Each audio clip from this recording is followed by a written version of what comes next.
Hello, this is John Rankin, founder and chairman of EmancipationParty.us.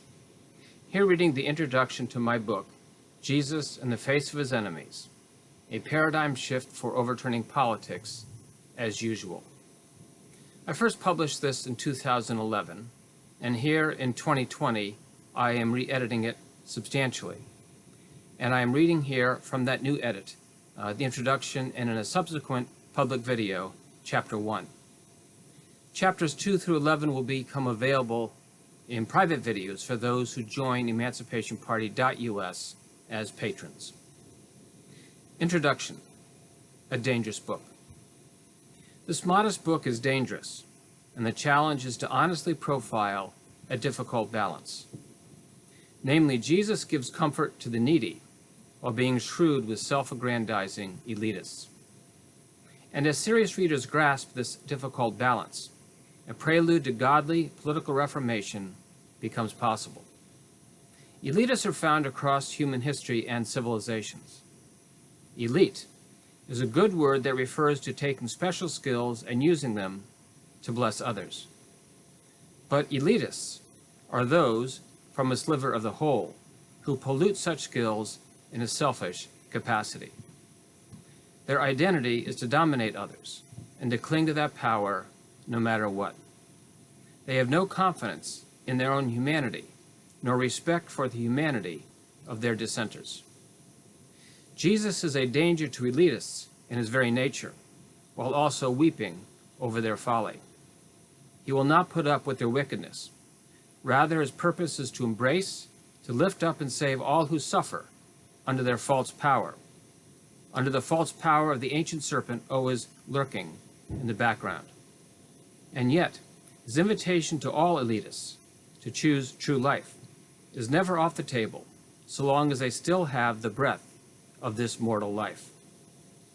Here I will seek to place us inside the most crucial storyline of Passover week. Can we imagine ourselves in Jerusalem, the week leading to the crucifixion of Jesus? Can we imagine looking into his eyes as he looks into the eyes of his friends and enemies alike and grasp his very person? Do we know Jesus and not merely know about him? If so, then perhaps the balance of his comfort and shrewdness can be understood.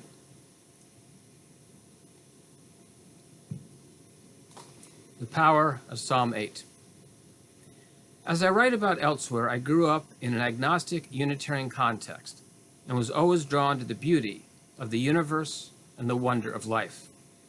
As a seeker, I was overwhelmed by an epiphany and powerful presence of the Creator as a 14-year-old in 1967, against the backdrop of the Milky Way on a clear November night, and exposure to the Anglican liturgy and prep school. Such wonder is beautifully portrayed in Psalm 8, and I have always loved it. In 1984, as a married man with a growing family, working my way through Gordon Conwell Theological Seminary, I arrived at my last course in the MDiv program, Exegesis in the Hebrew Poets. Exegesis is a term that refers to digging into the sources to discover what is there. And to do exegesis in Hebrew poetry required all the academic skills I had thus far learned.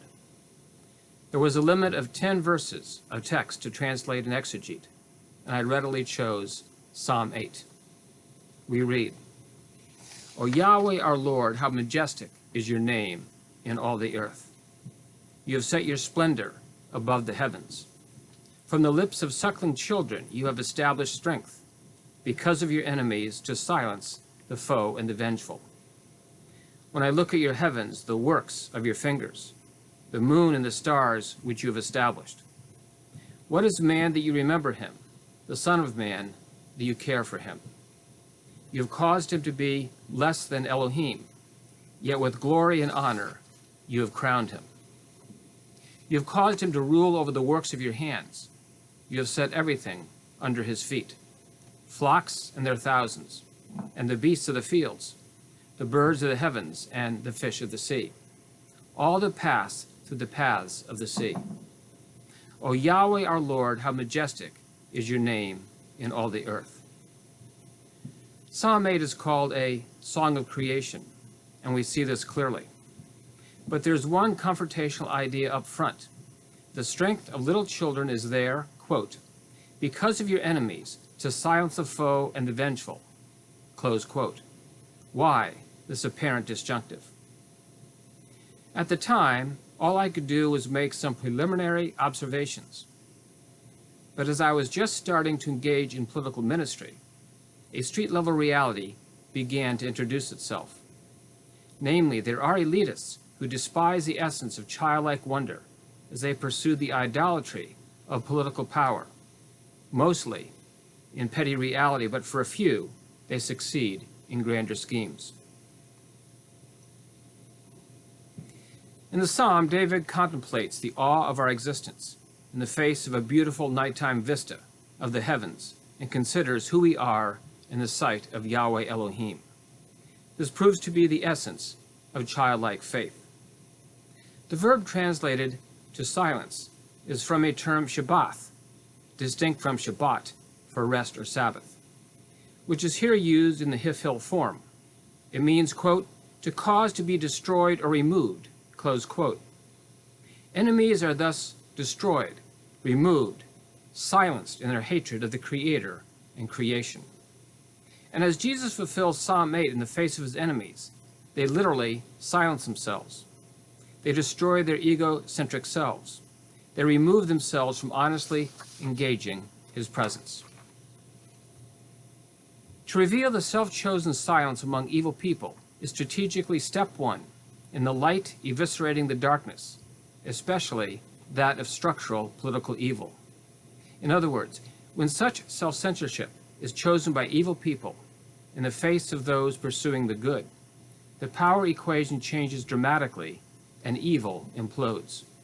Light versus darkness reveals itself in the apparent asymmetry of childlikeness versus pretense. The power for catalyzing the self-censorship of evil is the innocent strength of childlike wonder. The exegesis of Psalm 8 led me to review how and why Jesus quotes it in Matthew 21. I gleaned central and interpretive realities I have not seen made in church history. The impact can be a unique paradigm shift in the relationship between the gospel and human politics, if enough Christians were to grasp and apply what they learn from the biblical text. Thank you again. This is John Rankin, founder and chairman, EmancipationParty.us, and God bless.